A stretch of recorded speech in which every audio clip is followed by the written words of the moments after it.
तो अभी तक के जो वर्टिकल सर्कल के सवाल जितने भी हम लोगों ने किए उसमें देखो जो पार्टिकल था gravity was acting in the downward direction ऐसा। तो जो एक्सेलरेशन एक्चुअल में पार्टिकल फेस कर रहा था, तुम कहाँ पर थे? इनर्शियल फ्रेम में थे, और तुम्हें जो एक्सेलरेशन तुम्हें जो दिख रहा था उस पार्टिकल का ऐसा था जी डाउनवर्ड्स हर वक्त हमेशा। अच्छा, तो उसके हिसाब से हम लोगों ने सब चीज़ें डिराइव वगैरह की बॉटम मोस्ट पॉइंट पर। बॉटम तुम किसको बोलते थे? जब जो ये mg है force acting on the particle, ये जब टेंशन और mg के बीच का कोई एंगल ना हो, समझे? ये हम लोगों का बॉटम हुआ करता था। This was bottom. और इसका जो डायमेट्रिकली अपोजिट पॉइंट है दिस वाज द टॉप। ठीक, अच्छा, जहाँ पर टेंशन और mg के बीच में कोई एंगल ना बन रहा हो वो हमारा बॉटम रहेगा सर्कल का, और उसका डायमेट्रिकली अपोजिट पॉइंट है ना, डायमेट्रिकली अपोजिट पॉइंट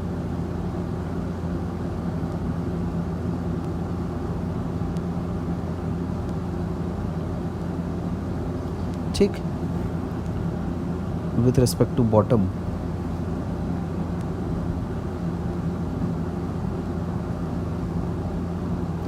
ये हो जाएगा मेरा टॉप। अच्छा, तो यहाँ देखो अगर थोड़ा सा मैं एक्सेलरेशन में अगर चेंजेस करता हूँ कुछ, फॉर एग्जांपल मान लेते हैं मैं एक लिफ्ट में हूँ, जो लिफ्ट जा रही है ऊपर एक्सेलरेशन a के साथ। अच्छा, और यहाँ पे अंदर मान लेते हैं वर्टिकल सर्कल अपन खेल रहे हैं, ये कुछ सिचुएशन है ऐसी। तो अब क्या होगा? अब कैसे तुम सारी इवैल्यूएशंस वगैरह करोगे जो स्पीड वगैरह की हम लोग करते आए हैं कि भाई मिनिमम स्पीड एट बॉटम। अब बॉटम बोलेंगे किसको, है ना? बॉटम किसको बोलेंगे, टॉप किसको बोलेंगे, क्या सिचुएशन कैसी रहेगी? तो जैसे ये केस है तुम्हारे पास circular motion, vertical circle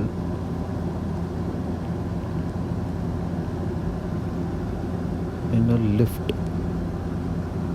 going upwards with an acceleration a, समझे? तो इस तरह की सिचुएशन में तुम क्या करो, इनर्शियल फ्रेम में इस चीज़ को कन्वर्ट कर दो ऐसा। उसके लिए जाहिर सी बात है तुम क्या करो, ये जो वर्टिकल सर्कल है अपना, उसमें जो पार्टिकल है उसका जो अब एक्सेलरेशन रहेगा, है ना, उसका जो अब एक्सेलरेशन रहेगा उसको तुम g ना बोलकर अब क्या बोलो, g+a बोलो ऐसा, नीचे की तरफ g+a, समझे? तो जो एक्सेलरेशन अब पार्टिकल फेस करेगा, या फिर मैं कहूँ एक आदमी अगर लिफ्ट के अंदर अगर खड़ा हुआ है तो उसको उस पार्टिकल का क्या एक्सेलरेशन दिखेगा, ये इसको मैं बोल देता हूँ g इफेक्टिव। ठीक, तो अब तुम ऐसा समझ लो बस कि ग्रेविटी की वैल्यू चेंज हो गई है और वो इतनी बन गई है, डायरेक्शन वगैरह सब समेत मैंने ऐसा दिया हुआ है तुमको। तो इस तरह के एनालिसिस में जो तुम्हारा बॉटम है वो अभी भी यही है। ये देखो, ये यहाँ पर ये तुम्हारा बॉटम है, ये टेंशन है, ये बॉटम रहेगा तुम्हारे पास। बॉटम पोजीशन ये रही, ठीक। टॉप पोजीशन ये रहा, उसका diametrically opposite point, this is top position. तो टेंशन के ज़ीरो का खतरा होने का जो है तुम्हारे पास, that is at the top. तो बॉटम पर क्या मिनिमम स्पीड दी जाए सो दैट, बॉटम पे क्या मिनिमम स्पीड दी जाए सो दैट वो पार्टिकल पूरा अपना लूप कर जाए। तो कैसे निकालेंगे इस चीज़ को? Condition for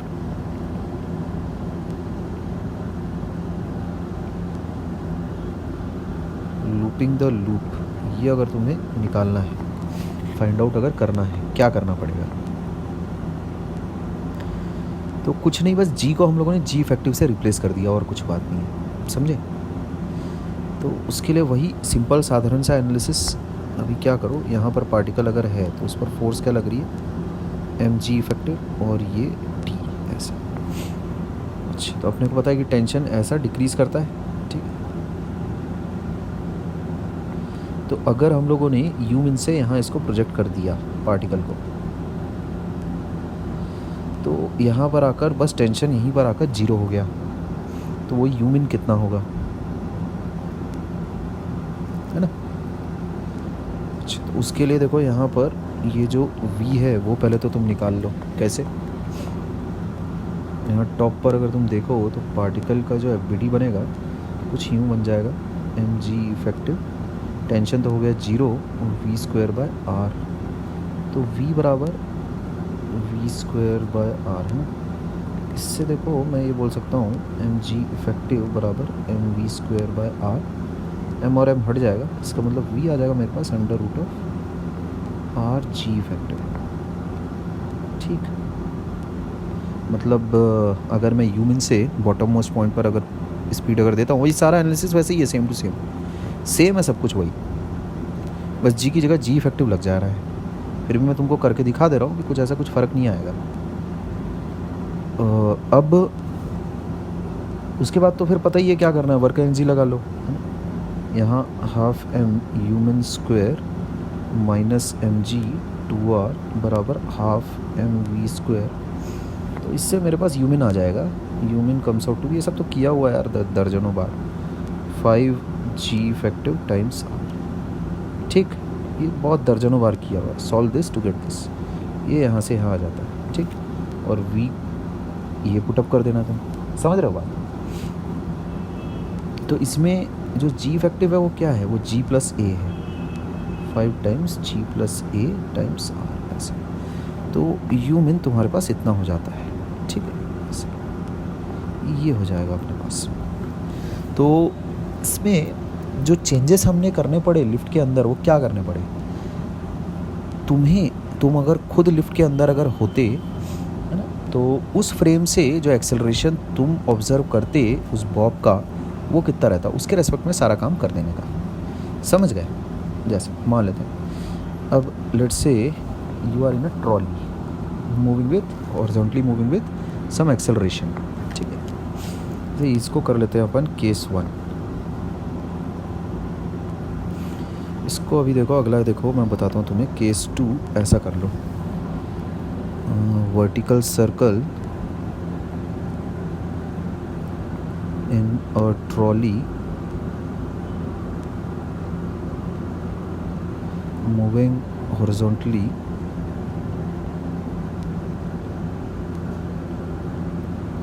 with acceleration a। अच्छा, तो ये सिनेरियो क्या सिनेरियो है, यहाँ पर ये चल रहा अपनी ट्रॉली ऐसी, ये ऐसा आगे एक्सेलरेशन इनका जारी है, ये एक्सेलरेशन ऐसा है a। अब क्या होगा भाई, अब अपन वर्टिकल सर्कल खेलना है अपने। तो क्या करो, ऑब्जर्वर अगर ट्रॉली के अंदर अगर बैठा है तो उसके रेस्पेक्ट में सारा काम कर डालो। तो एक्सेलरेशन की जो वैल्यू ऑब्जर्व करेगा वो अंदर बैठा, ट्रॉली के अंदर बैठा जो व्यक्ति है, उसके रेस्पेक्ट में फिर सारा काम करो। तो विथ रेस्पेक्ट टू ट्रॉली मामला कैसा दिखेगा, देखो यहाँ पर ऐसा कुछ। सबसे पहली बात तो जो एक्सेलरेशन, अगर ट्रॉली को अगर तुम रोक दोगे, समझे, अगर ट्रॉली के अंदर बैठ जाओ, ठीक, तो विद रिस्पेक्ट टू ट्रॉली क्या होगा, उस पार्टिकल की एक्सेलरेशन तुम ऐसी ऑब्जर्व करोगे। तो ये कैसा हो गया, चेंज क्या हो गया, बस तुम ऐसा समझो कि जो ग्रेविटी पहले नीचे की तरफ थी, अब वो ग्रेविटी ऐसी हो गई है। ये अगर मैं थीटा उठाता हूँ तो tan थीटा हो जाएगा कितना, tan theta will be a/g, इसका मतलब थीटा हो गया मेरे पास tan inverse a/g। It's as if, यहाँ लिख देता हूँ मैं इस चीज़ को, it's as if gravity's magnitude and direction have changed। जो न्यू वैल्यूज़ है वो क्या आ रही है, g बराबर कितना हो जाएगा, √a² + g², समझे, न्यू वैल्यू इतना हो जाएगा। और थीटा कितने पे लग रहा है, tan इनवर्स a बाय जी, ऐसा। ये बातें हैं, ठीक है। ये नई नवेली वैल्यूज़ आ गई तुम्हारे पास, तो अब कुछ नहीं करना है इसमें। ये बात ध्यान में रखनी है, बॉटम एंड टॉप विल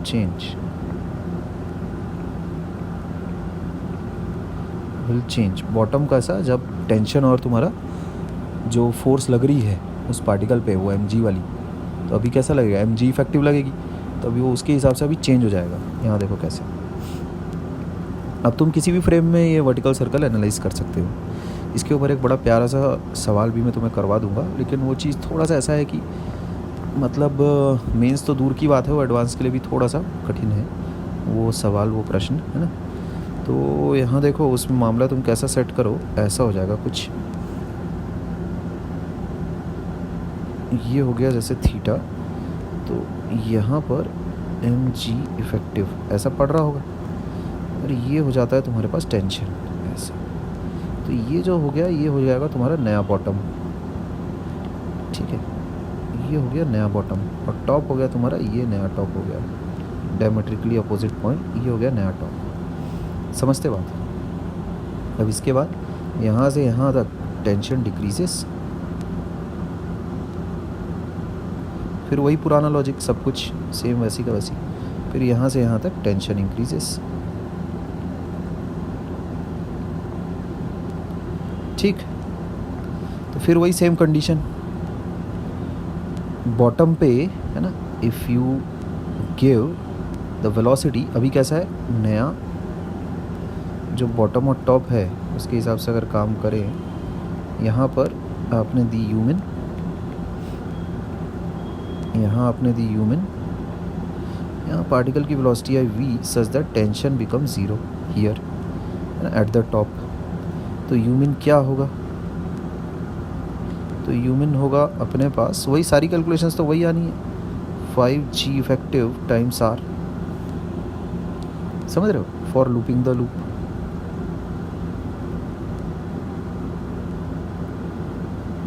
अभी बॉटम कौन सा है, ये बॉटम है, ध्यान रखो, ठीक है। This is the new bottom, समझ रहे बात। अच्छा, तो है ना, एट द बॉटम ऑब्वियसली, ठीक है, ठीक। अच्छा, बस फिर इसमें और कुछ है नहीं। बाकी जो v आएगा कैसा आ जाएगा तुम्हारे पास, वो आ जाएगा under root g effective times r, और g इफेक्टिव यहाँ की क्या है, under root of a square plus g square है, एंड जो थीटा है अपने पास है tan inverse a by g, समझ गए। बस तो वही है, सारा एनालिसिस वैसे ही रहेगा, सेम टू सेम, है ना, जैसा अपन ने तब किया था जब एक्सेलरेशन जो था वो सिर्फ ड्यू टू ग्रेविटी नीचे की तरफ था। तो अगर किसी दूसरे फ्रेम में अगर तुम मूव कर रहे हो, मान लेते हैं ये ऐसा हो गया रहता, लेट्स से केस 3 में, अब तो मतलब तुम खेल लोगे इसके साथ आसानी से। कंसिडर ट्रॉली, यार, मूविंग लेफ्ट विथ एक्सेलरेशन ए, ऐसा। सीन कुछ है यूं, एक्सेलरेशन हो गया बाईं तरफ ऐसा। अब तुमको वर्टिकल सर्कल खेलना है, तो इसको, मेरा ये कहना है, इसको ऐसे में कन्वर्ट कर लो, विथ रिस्पेक्ट टू ट्रॉली, ऐसा कर लो, विथ रिस्पेक्ट टू ट्रॉली। जो एक्सेलरेशन ड्यू टू ग्रेविटी जो दिखाई देगा, कैसा दिखाई देगा, जी नीचू, है ना, और ये हो गया ऐसा एक्सेलरेशन, तो ये हो जाना है जी इफेक्टिव, समझ लो बात। ये हो गया थीटा, तो यहाँ मामला कुछ ऐसा हो जाएगा,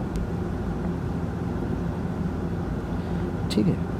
ये ऐसा, यहाँ पे फोर्स लगेगी ऐसी, एम जी इफेक्टिव, ये हो गया टेंशन, ये हो जाएगा बॉटम, न्यू बॉटम, ये हो जाएगा न्यू बॉटम, और ये जो एंगल है, दिस एंगल इज थीटा, ठीक, tan theta is a by g obviously, है ना। बस, तो लूपिंग द लूप क्या आ जाता है फिर, लूपिंग द लूप कंडीशन,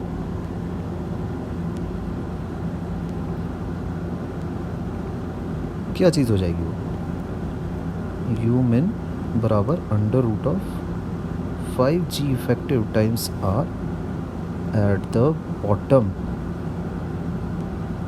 ठीक, जहाँ की जी इफेक्टिव क्या है, वही under root of g square plus a square, और थीटा क्या है, tan inverse a by g.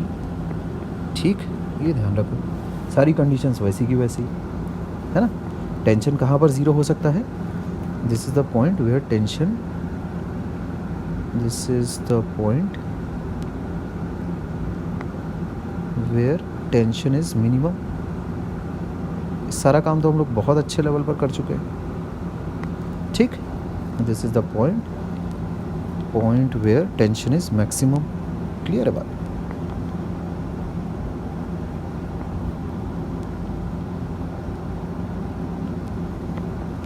ठीक है, कहाँ मिनिमम कहाँ मैक्सिमम, ये सारी चीज़ें अब तुम वर्कआउट कर सकते हो। ठीक है बात। अच्छा ठीक है, तो किसी भी इन एनी फ्रेम क्या करो, जी को बस रिप्लेस करो by g factor. In any frame replace g with g factor, ऐसे मतलब उस फ्रेम को रोक दो, और क्या, ये अपना सारा बातों का सार रहा, समरी रही। ठीक, ऐसा कंसिडर करवाओ, उस फ्रेम में घुस के बैठ जाओ। उस फ्रेम में घुस के जब बैठ जाओगे तो एक्सेलरेशन पर क्या असर पड़ेगा, ये समझे। उस फ्रेम पे जैसे ही तुम घुस के बैठ जाओगे, उस पार्टिकल पर एक्सेलरेशन अब जी डाउनवर्ड्स नहीं रहेगी। उसके लिए उस पार्टिकल को ऐसा लगेगा, या फिर तुमको उस पार्टिकल को एक्चुअल में जो एक्सपीरियंस होगा, जो एक्सेलरेशन, वो एक्सपीरियंस क्या करेगा वो पार्टिकल। एक्सेलरेशन तो देखो रिलेटिव चीज़ है, अलग अलग फ्रेम में अलग अलग है ना, जाहिर सी बात है तुम नोट डाउन करोगे किसी पार्टिकल का, तो उस फ्रेम के अंदर जाके बैठ जाओ। तो ये कैसा हो गया, जो ऑब्जर्वर है वो अभी रेस्ट पर है, तो अगर उसको इनर्शियल में कन्वर्ट अगर करना है तुमको उस फ्रेम को, तो कुछ चेंजेस करने पड़ेंगे ना कैलकुलेशंस में। तो वही चेंजेस किया अपन ने क्या कर दिया, ये ना बोलकर कि पार्टिकल का एक्सेलरेशन है जी डाउनवर्ड्स, अपन ने बोल दिया उसका acceleration g effective at theta बराबर tan inverse a by g, है ना, ये अपन ने बोल दिया। ऐसा तुम खुद सोचो, अगर एक्सेलरेशन ड्यू टू ग्रेविटी मान लेते हैं, वर्टिकल सर्कल जो हम लोगों ने सॉल्व किया, तो एक्सेलरेशन ड्यू टू ग्रेविटी कैसी थी, यूँ थी जी ऐसा। अगर ये ऐसा नहीं होती और मान लेते हैं ऐसी होती, ये ऐसा एट अ सर्टन एंगल, तो वही बॉटम मोस्ट पोजीशन फिर क्या हो गया रहता, ये जो तुम्हारा स्ट्रिंग है वो ऐसा रेस्ट पर रहा रहता, ये टेंशन रहता, ये एम जी रहता। ये तो मानते हो, बस वही काम है। अभी तो अपन कैसा अर्थ को नीचे लेते हैं ना, इसीलिए मानते हैं अर्थ अपन ऐसा लेते हैं कि एट एन एंगल थीटा है, मान लेते हैं।